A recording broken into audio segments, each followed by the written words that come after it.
Bonjour à tous, merci à ceux qui nous ont rejoints sur ce live. Et donc, je remercie tout particulièrement Alice Billard de Fradeo, donc le cabinet de recrutement franco-allemand basé à Cologne. Nous commençons donc ce cycle de conférences sur l'emploi franco-allemand que nous organisons donc Denkfabrik en partenariat avec Business France et Fradeo, en parlant de CV et de lettres de motivation. Donc, vous avez bien entendu droit à poser vos questions. Donc, posez vos questions dans le chat si vous en avez. Et puis, à la fin, on aura à peu près entre 15 et 20 minutes pour répondre à toutes les questions.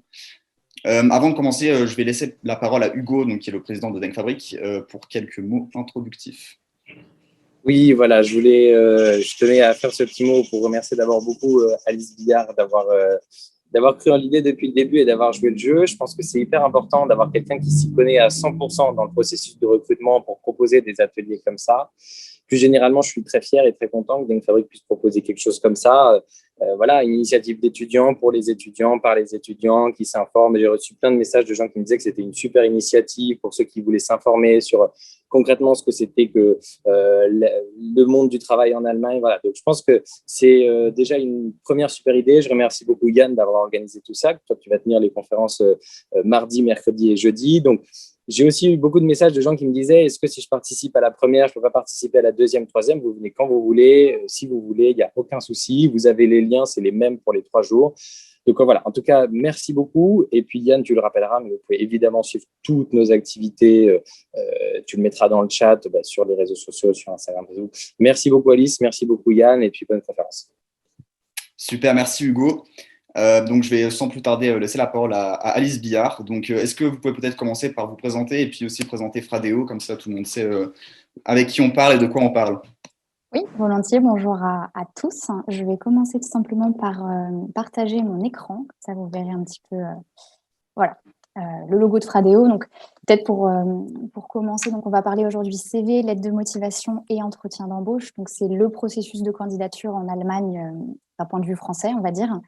Donc moi personnellement, Alice Billard, je suis française, j'habite à Cologne depuis 2 ans et demi, qui est à peu près la période à laquelle j'ai commencé à travailler pour Fradeo, qui est donc un cabinet de recrutement franco-allemand, et 2 autres activités que je vais vous décrire. Je remercie aussi beaucoup les personnes qui ont organisé cette initiative, donc Yann, Hugo et toute l'équipe, parce que ça me concerne aussi autant professionnellement que personnellement, puisque j'étais étudiante il n'y a pas si longtemps que ça, et le franco-allemand, ça me passionne depuis longtemps. J'ai étudié le commerce assez classiquement. Et pour faire le lien avec une des autres activités de Fradeo, qui est non seulement un cabinet de recrutement, mais aussi un portail d'emploi et un salon de l'emploi, j'ai rencontré mon entreprise actuelle, Fradeo, sur un salon de l'emploi franco-allemand. Donc, je gravite là-dedans depuis assez longtemps.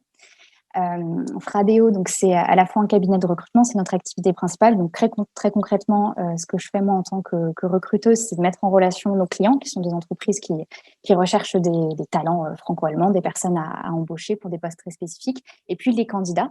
Voilà, on joue vraiment un pont entre les deux. Donc quand on est passionné par le franco-allemand, ça fait du sens d'être sur ce type de poste.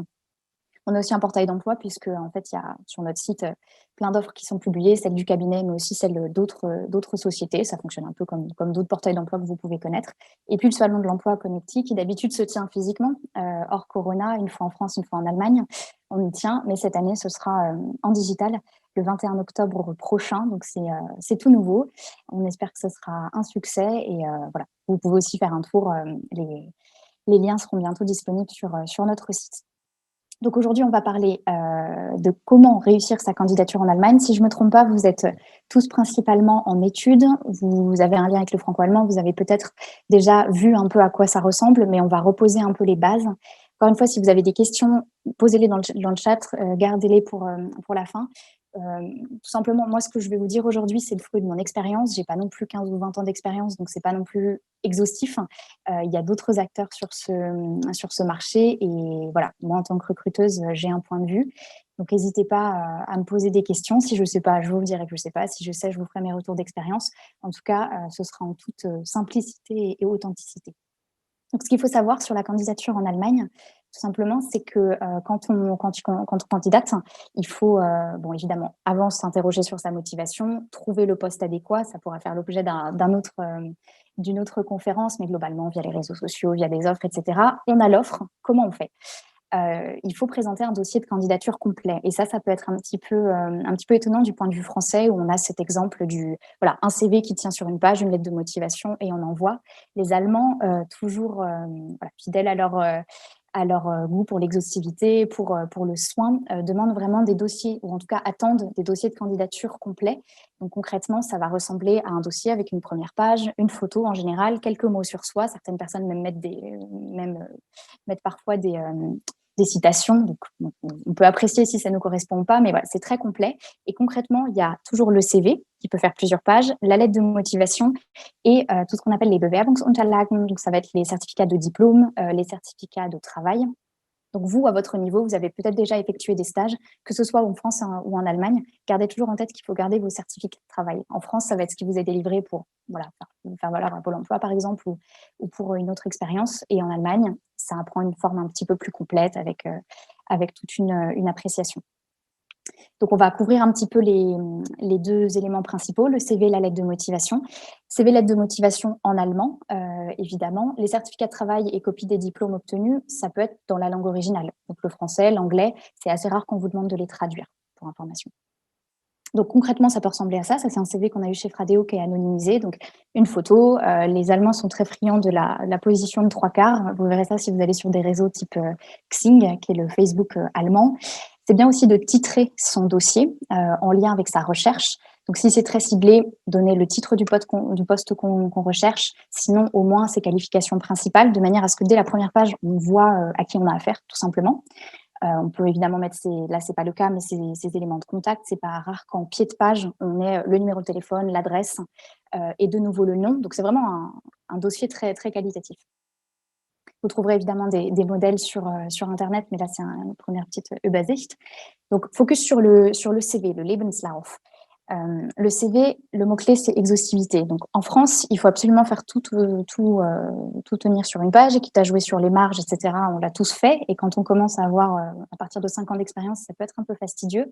En Allemagne, c'est pas rare du tout d'avoir des CV qui font jusqu'à 3-4 pages pour des personnes très expérimentées.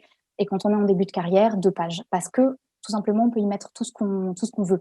Il faut non seulement détailler toutes ces expériences, que ce soit des stages, des choses qu'on a fait de manière volontaire, parce que ça en dit beaucoup sur soi, mais aussi un petit peu ses hobbies, avec des données chiffrées, si on a participé à telle ou telle manifestation, par exemple, et puis des éléments comme les langues, etc.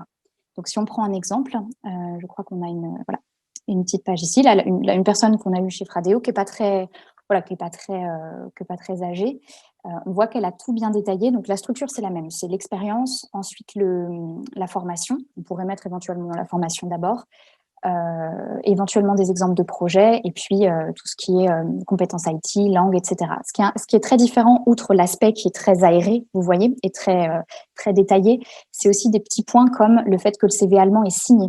Donc, on peut faire un CV type, mais il faudra toujours penser à la fin à nous mettre la date et à le signer. Signature électronique, sinon, si on ne signe pas évidemment à la main. D'autres éléments, c'est que les Allemands sont assez friands de tout ce qui est assez chiffré, assez sachlich, comme on dit. Donc, on sait que quand on est plutôt junior, on a peu de chiffres à annoncer, mais gardez-le pour toutes les étapes de votre carrière, surtout si vous êtes sur des postes commerciaux ou autres. Toujours mettre des chiffres de réussite. Si c'est pas des données chiffrées précises, parce que c'est confidentiel, ça peut être des éléments de croissance. Voilà, de temps à temps, je suis passée de tel ou tel à tel chiffre d'affaires.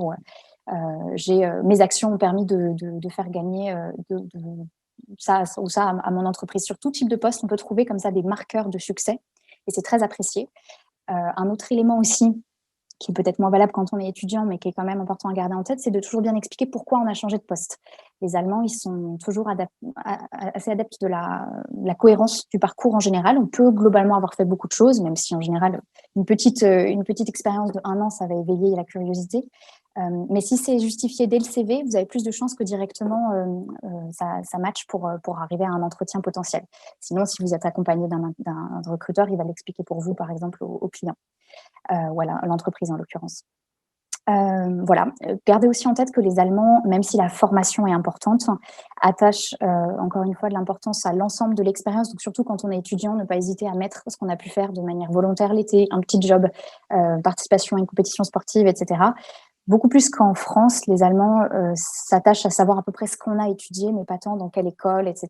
Et typiquement, le système très élitiste des prépas à la française, ils ne connaissent pas. Donc ça aussi, il faut savoir le traduire. Donc c'est des mots comme Aufnahmeprüfung, donc les concours d'entrée, mettre les notions de sélectif aussi pour expliquer que c'est quand même quelque chose d'assez prestigieux, qui a nécessité beaucoup de travail pour y arriver, etc. Mais il ne faut pas partir du principe que les recruteurs allemands, que ce soit des recruteurs ou des personnes en entreprise, vont comprendre ce que ça entend. Alors que sur un CV français, tout de suite, quand on met classe préparatoire, on sait ce qu'il en retourne. Donc, c'est des petites spécificités comme ça. Si d'autres choses me viennent à l'esprit, je vous les donnerai. Mais voilà, par exemple aussi, là, je vois sur le CV de cette personne, elle a mis Familienstand ledig.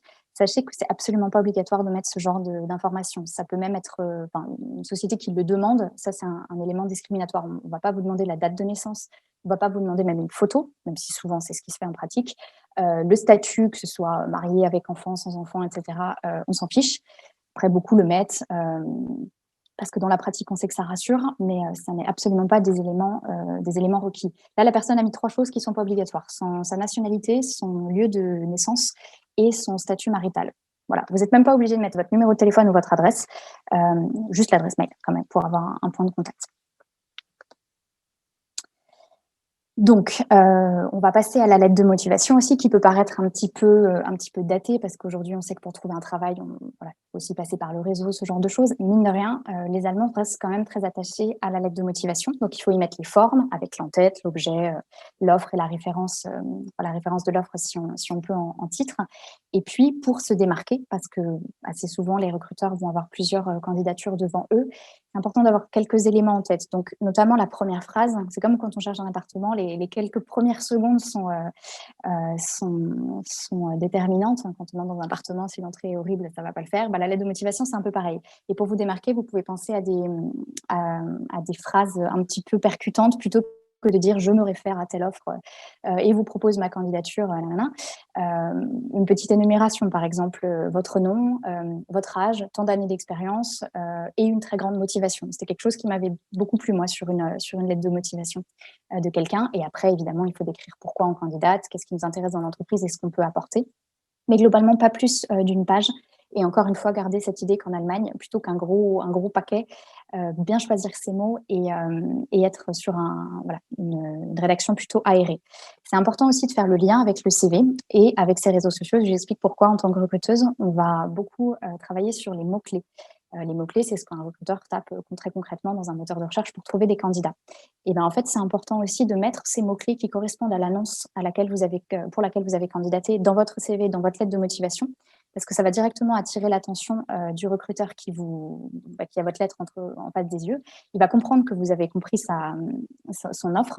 Il va évidemment être intéressé par votre profil et il va aussi voir que vous ne calquez pas une lettre de motivation sur celle que vous enverriez à une autre entreprise. Même si dans les faits, on sait qu'on reprend toujours un peu les mêmes choses, c'est important de personnaliser.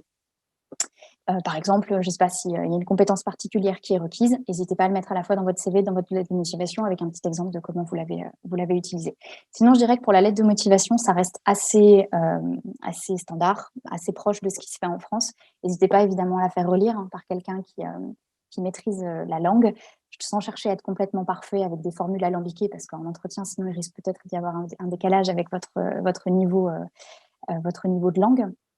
Mais voilà, faites-la relire. Et d'ailleurs, sur le niveau de langue, quelque chose d'important à mentionner, je reviens au CV, c'est évidemment les langues que vous maîtrisez et le niveau en vous référant au référentiel européen. Donc, c'est ces fameuses Kennzeichnung entre le A1 et le C2, parce que c'est quelque chose qui est globalement compris par tout le monde. On peut évidemment dire Verhandlungssicher ou Muttersprache, mais derrière, ça laisse place à des interprétations un petit peu différentes. Donc, même si vous n'avez pas passé le test qui atteste de votre niveau B1, B2, C1, C2 auprès des organismes Goethe-Institut ou autres, n'hésitez pas à quand même mettre ce qui vous semble être le plus proche de votre niveau. Ça permettra d'être concret, disons. Donc voilà, soyez concret, surprenez avec une belle phrase d'approche dans la lettre de motivation et adaptez la lettre aux attentes du poste visé, évidemment. Sinon, elle n'a pas de raison d'être. Je vais vous parler enfin de quelque chose que je connais et pense maîtriser assez bien, puisqu'en tant que recruteuse, je fais passer des entretiens à des candidats absolument tous les jours et dans 3 langues. Là, c'est vrai que les spécificités culturelles rentrent pas mal en ligne de compte. Donc, vous avez présentez votre dossier, vous êtes reçu en entretien. Il peut y en avoir un, il peut y en avoir plusieurs. Donc, quelques spécificités. Sachez qu'en Allemagne, les recrutements sont souvent anticipés. Donc, c'est pas rare de trouver une offre qui a à pourvoir pour dans 6 mois. Ça ne veut pas dire que la société cherche un petit peu comme ça par hasard. Non, au contraire, il y a des vrais plans de recrutement parce qu'un recrutement, ça se budgète, ça coûte de l'argent. Donc, les Allemands étant beaucoup plus dans la prévention, disons, que les Français, par exemple. Culturellement, c'est assez vrai. C'est pas rare que ce soit comme ça. En entretien aussi, les employeurs allemands vont poser beaucoup de questions et ça peut un petit peu déstabiliser parfois les candidats français, francophones, parce qu'on voit ça finalement au bout d'un certain point comme une marque de défiance. Si cette personne me pose autant de questions, c'est qu'elle doute de mes compétences, c'est qu'elle n'a pas confiance. Non, au contraire, c'est vraiment une marque d'intérêt. Et sachez que vu que c'est des entretiens très souvent, même toujours d'égal à égal, vous avez aussi tout à fait le droit de poser toutes vos questions dans un entretien d'embauche. Et ça, c'est valable pour un poste en CDD, CDI, mais c'est aussi valable pour un stage. Parce qu'on sait aujourd'hui que les expériences de stage, c'est ce qu'on va refaire valoir plus tard. Donc, n'hésitez pas. Et ce sera aussi vu en face comme une marque d'arrêt. Moi, c'est pas rare qu'on ait des clients que j'accompagne pendant la recherche qui soulignent, des clients allemands, que le candidat n'a pas beaucoup posé de questions. Et quand je parle au candidat, il me dit bah non, j'en avais pas. Mais en fait, ça, c'est parce que le client allemand a justement beaucoup donné d'informations. Mais il faut toujours réfléchir à des questions, que ce soit en amont ou pendant l'échange, parce que sinon, ça va être un petit peu mal perçu finalement. Voilà. Le troisième point, c'est que donc, le choix du candidat étant souvent décidé de manière collégiale, c'est très propre à la culture allemande. Vous n'allez pas avoir une personne située en haut de tout, le fameux N+1 qui décide de tout. C'est souvent le N+1, évidemment, mais aussi des personnes non opérationnelles, toute l'équipe. Donc, vous allez parfois avoir un premier entretien RH, puis ensuite un deuxième entretien avec les opérationnels, puis une troisième visite sur site éventuellement. Et ça peut être fastidieux, mais sachez que c'est assez classique. En général, les employeurs font en sorte qu'il n'y ait pas trop de temps entre ces différentes étapes, mais c'est pas rare et c'est vraiment une marque d'intérêt aussi pour votre candidature. L'entretien, comme je vous disais, c'est vraiment un échange d'égal à égal. Et pour avoir été aussi à cette place-là il n'y a pas si longtemps que ça, c'est vrai que c'est quelque chose qu'on se représente assez mal côté français, où tout est très souvent normé, avec beaucoup un certain élitisme qui rentre aussi en ligne de compte pendant tout le parcours scolaire. Et donc finalement, on arrive dans le monde du travail en étant un peu quémandeur par rapport à des offreurs d'emploi qui seraient, eux, tout puissants. Sachez que ce n'est pas du tout comme ça que les candidats allemands se positionnent. Très souvent, ils sont bien en poste. Très souvent, ils ne sont pas intéressés par des nouveaux postes. Et globalement, les recruteurs allemands, ils ne croulent pas sous les candidatures, il faut se le dire, sauf rares exceptions.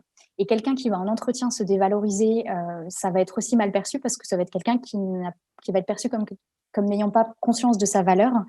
Et avoir conscience de sa valeur, du point de vue allemand, c'est très important. Donc, voyez vraiment cet entretien comme un entretien où vous valorisez vos compétences. Vous arrivez, vous êtes une personne avec des compétences mises à la disposition d'une entreprise. L'entreprise vous met à disposition un cadre de travail, etc., l'opportunité de vous développer, un salaire. Mais c'est très important d'avoir ça en tête sans évidemment se surévaluer et se surgalvaniser. Ça se voit aussi dans la structure des offres d'emploi. Les offres d'emploi allemandes mettent souvent beaucoup en avant tous les benefits, les avantages qu'on peut avoir sur le lieu de travail. C'est pas rare de voir, vous aurez un baby-foot à votre disposition et puis telle et telle chose. Ça peut parfois éveiller la suspicion côté français, mais en fait, côté allemand, c'est simplement parce qu'ils savent très bien que les candidats ont pas mal de choix et c'est un moyen aussi de les attirer dans leur entreprise, au-delà de l'entreprise, de sa renommée et du poste. Donc, il y a toujours bien ça en tête. Et finalement, la troisième étape dont je vous parlais aussi, qui peut avoir lieu, une fameuse journée de découverte, ça arrive souvent que vous soyez conviés sur site une journée entière pour voir tout le site de l'entreprise, rencontrer toutes les équipes, etc. Donc, il faut se préparer un petit peu à ça. Sachez aussi que tout ce qui est frais de candidature en Allemagne, en termes de réglementation, ça doit être payé par l'employeur. Du premier entretien au dernier entretien, vos frais de train, éventuellement d'avion, d'hôtel, c'est payé par l'employeur. En France, c'est différent. C'est pas obligatoire et dans la pratique, le premier est en général aux frais du candidat et les autres aux frais de l'entreprise. Donc, c'est des petites différences. Voilà. Après, pour passer des entretiens, surtout en ce moment, c'est souvent par visioconférence, par téléphone. Vous aurez souvent un premier échange par téléphone, le deuxième par visio, etc. L'échange physique ne va pas tout de suite arriver. Donc, gardez en tête certains aspects qui sont propres aux entretiens en visio. Soyez toujours très ponctuels. Donc là, je crois que c'était le cas sur cette Veranstaltung, donc c'est parfait. Mais vraiment, les Allemands, à 1 ou 2 minutes près, ça peut être un peu mal perçu. Être exhaustif et concret, je vous le disais dans vos exemples, c'est bien de dire qu'on est par exemple stress resistant, qu'on est résistant au stress. Il faut toujours donner des exemples. Et il n'y a pas de mauvais exemples. Ça peut être quelque chose, encore une fois, vu dans son cadre personnel comme dans son cadre professionnel. Mais donner des exemples, être concret. Mettez surtout en avant votre expérience professionnelle. Ça, je l'ai dit, c'est voilà, dites ce que vous avez étudié, mais passez pas 15 ans à expliquer que vous êtes allé dans cette super université, cette super école qui fait partie du top 10, etc., ou même du top 5 ou 3. Finalement, ça va pas très bien passer auprès des candidats allemands, enfin des recruteurs allemands, parce que c'est pas comme ça que ça fonctionne là-bas. Et préciser voilà, la nature de vos diplômes. Là, ça, pour le coup, c'est important. Et en entretien, il faut faire attention à plusieurs choses. Le ton de sa voix, évidemment, surtout quand on est au téléphone donc on ne se voit pas encore. Sachez que, par expérience, un sourire, ça s'entend. De l'engouement, ça s'entend. Donc, sans toujours, encore une fois, surjouer et montrer de l'intérêt. Ça, c'est important. Et quand vous êtes en visioconférence, travaillez votre fond. Faites en sorte de ne pas être dérangé. Testez toujours le lien avant, parce que ça arrive souvent que ce soit déstabilisant d'un côté comme de l'autre quand ça ne marche pas. Donc, pensez à tous ces éléments-là. Et des éléments de suivi assez classiques. N'hésitez pas après coup à faire un petit mail, à demander l'adresse mail des interlocuteurs que vous avez eu en face de vous, à leur faire un petit mail de remerciement, voire même dans ce mail à mettre un résumé de ce que vous avez compris de l'entretien. Justement, vous montrerez aussi vos capacités de synthèse, et ça, ce sera très, très apprécié par les recruteurs allemands. Et puis, évidemment, à poser la question sur les prochaines étapes. Surtout, vu qu'en Allemagne, il peut y avoir 2-3 étapes, et demander où ils en sont, si on est au début, à la fin de la recherche, combien d'étapes sont encore à prévoir, avec quel type d'interlocuteur. Ça, c'est des questions toutes faites, littéralement, où voilà, vous n'avez pas d'excuse pour rester sans question à la fin d'un entretien d'embauche avec des employeurs allemands. Voilà, je disais, là, je vois sur la slide, la tenue, la connexion Internet, ça c'est très important. Mais par expérience, ça arrive d'avoir des candidats qui sont affalés dans leur canapé avec un t-shirt marqué Star Wars. Donc, moi, je préfère toujours le redire parce que ça peut paraître un peu étonnant. Et des fois, on a même des surprises en entretien où les candidats vont en entretien avec les clients et là-dessus, ils sont un peu à la légère, on va dire. Donc, gardez toujours ça en tête. Et évidemment, au début de chaque projet, je le mentionnais au début, il y a la motivation. Les recruteurs français, mais surtout allemands, accordant beaucoup d'importance à la cohérence. Soyez toujours très authentique dans votre approche et expliquez pourquoi vous avez envie d'aller en Allemagne, pourquoi ça vous intéresse. Les raisons peuvent être multiples. Ça peut être un prof qui vous a passionné, ça peut être votre famille, une partie de votre famille qui y est, ça peut être même rejoindre un conjoint. Il n'y a pas de mauvaise raison, mais c'est important qu'en face de vous, on comprenne pourquoi vous êtes là aujourd'hui à échanger. Parce que c'est un peu la base de tout. Donc, travaillez bien vos éléments de motivation avant, et ce qui est clair dans votre tête le sera aussi dans votre discours.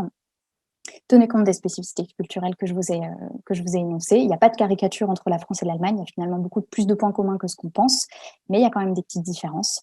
Et demeurer professionnel de A à Z, que ce soit envers un recruteur comme nous chez Fradeo, un devoir de réponse, un devoir de vous maintenir informé à chaque niveau.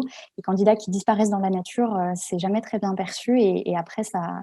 Enfin, on travaille aussi un petit peu sur son image en tant que candidat, surtout dans le franco-allemand, qui est un petit monde.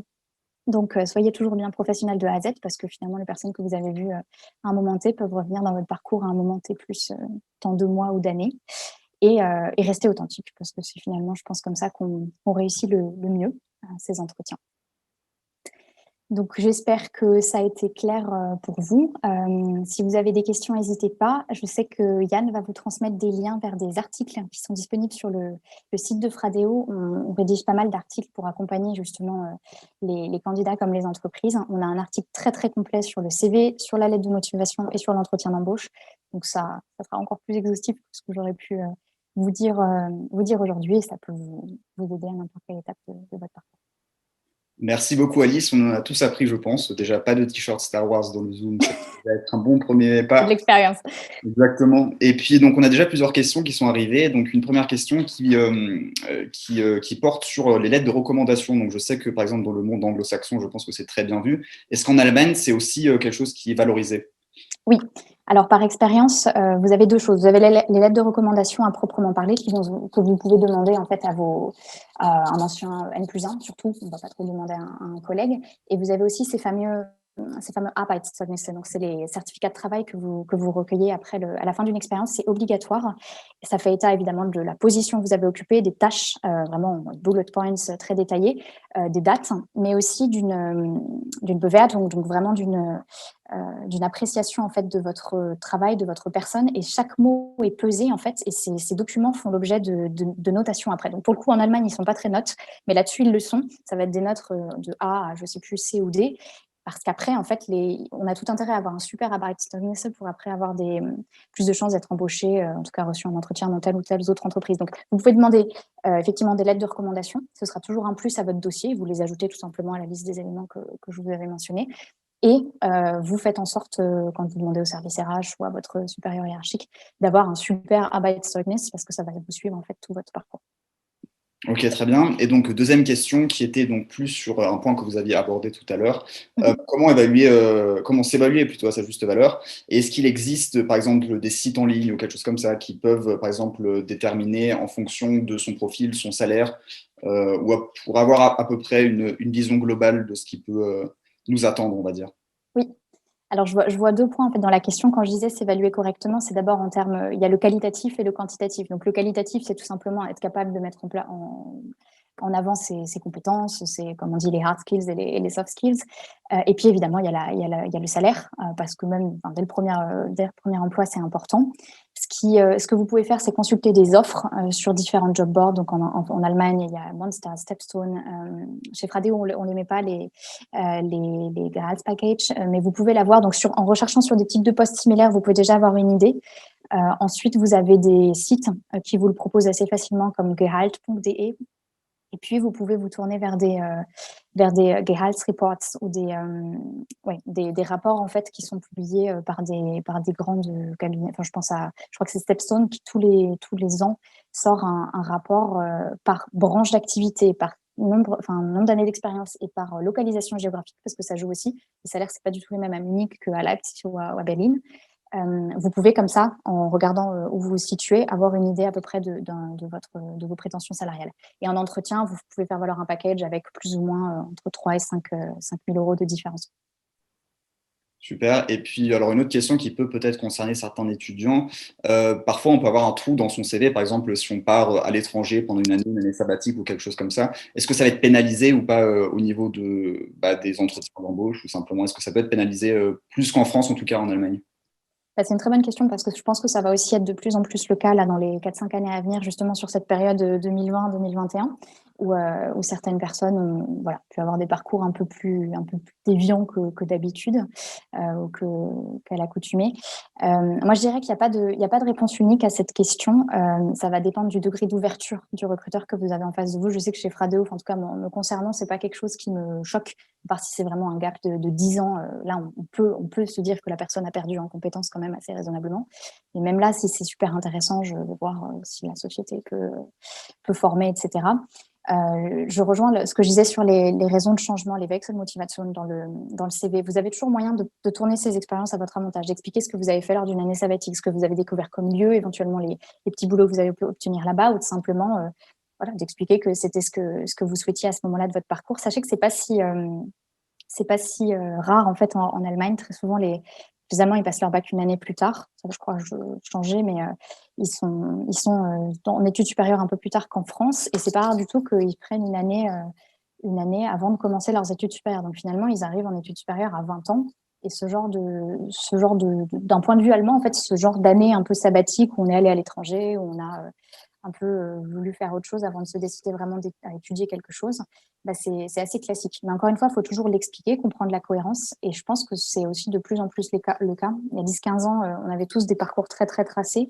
Là, c'est pas rare que quelqu'un fasse 2-3 ans dans une entreprise, puis change, etc., avant de se poser vraiment dans une entreprise où il va rester 5-6 ans. Il n'y a plus les personnes qui restent 10 ans, 15 ans, 20 ans à la Deutsche Telekom ou à la Deutsche Bahn, comme en France, SNCF et compagnie. Donc, je pense que ce n'est pas un point négatif, si ce n'est qu'on puisse bien l'expliquer. Super. Et puis, donc, il y avait une autre question donc, il y a quelqu'un qui voulait plus entrer en détail sur vraiment la lettre de motivation et donc moins le CV, et qui voulait plus de détails aussi sur les soft skills, comment les mettre en avant. Parce que, par exemple, ça peut être quelque chose qu'en France, on a moins l'habitude de faire, ou maintenant de plus en plus. peut-être plus important en Allemagne. Comment vraiment bien formuler sa lettre de motivation en incluant ces soft skills dans l'entièreté de la lettre?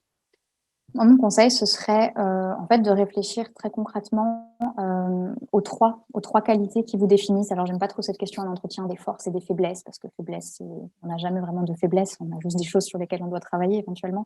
Mais réfléchir à ces 3 points qu'on pense être vraiment des qualités qu'on a, le faire sur soi-même, aussi demander à son entourage ce qu'elles sont, ou même à ses anciens chefs, etc. Puis une fois qu'on a les 3, on essaie de trouver justement pour chaque un exemple très concret. Et moi, c'est ça que je détaillerais dans la lettre de motivation, alors soit dans un paragraphe dédié à ça, soit en émaillant un petit peu dans le premier paragraphe, puis dans le deuxième, puis dans le troisième. Et c'est comme ça qu'on va ressortir les soft skills dans une lettre. Après, ça reste une lettre qui fait une page, ça remplacera jamais un entretien d'embauche. Donc là, après, pour présenter ces soft skills en entretien d'embauche, c'est autre chose. Il faut avoir, je pense, le bon vocabulaire aussi. Donc n'hésitez pas, ça c'est un élément que je ne me représente plus trop parce que voilà, je fais passer tous les jours des entretiens en allemand, mais je sais la langue peut être une barrière aussi en entretien en allemand. Donc bien réfléchir à ces mots-là. Je sais que les qualités qui sont souvent valorisées en Allemagne, vous avez un article là-dessus sur le site de Fradeo en allemand qui parle du Arbeitseintritt, de l'entrée en poste, qui décrit ça. C'est les valeurs qui vont être recherchées en France et en Allemagne ne sont pas tout à fait les mêmes. En France, ça va plutôt être la créativité, l'adaptabilité, un peu la compétitivité aussi. En Allemagne, ça va beaucoup plus être l'organisation, ce fameux aussi Durchsetzungsvermögen. Donc c'est la capacité aussi à, quel que soit son niveau dans l'entreprise, à un moment, si on a une idée qu'on croit être la bonne, à savoir la défendre en argumentant, toujours en argumentant, pas en faisant valoir un argument d'autorité, mais en argumentant. Et c'est valable pour un poste très technique comme pour un poste pas technique du tout. Et la Wertschätzung, donc le fait de rechercher le feedback et d'accorder de la valeur à la personne intrinsèquement. Donc ça, c'est surtout en entretien. Et dans la lettre de motivation, je dirais trois mots principaux et 3 exemples. Ok, alors je pense qu'il n'y a pas d'autres questions. S'il devait encore y avoir des questions, n'hésitez pas à allumer votre micro ou alors à lever la main. Et dans ce cas-là, vous pouvez encore poser 1 ou 2 questions. Sinon, je pense que notre entretien s'achève ici. Merci beaucoup Alice pour vos réponses et vos analyses. C'était très intéressant. N'hésitez pas donc à revenir demain et après-demain, toujours à 17h30. Pour de nouvelles conférences. Donc demain, on va parler du VIE avec Charlotte Litton et Sandrine Barriot, donc de Business France. On va parler donc du volontariat international en entreprise, qui peut être un sujet aussi très intéressant pour des étudiants. Et après, donc après-demain, on a une table ronde avec notamment Flore Lestrade qui travaille à Doctolib à Berlin, Mathieu Girard qui travaille pour Decathlon Deutschland en tant que finance partner, et bien sûr Alice Billard qui sera toujours là. Donc j'aimerais remercier encore une fois Alice Billard et puis vous souhaiter une très bonne soirée et peut-être à demain. N'hésitez pas à nous envoyer un petit message si vous n'avez pas encore de lien d'introduction, un lien Zoom pour les prochaines conférences. On peut vous envoyer ça par le biais donc de la Denkfabrik, par exemple sur Instagram, Twitter ou n'importe quel réseau social. Merci beaucoup. Merci à vous.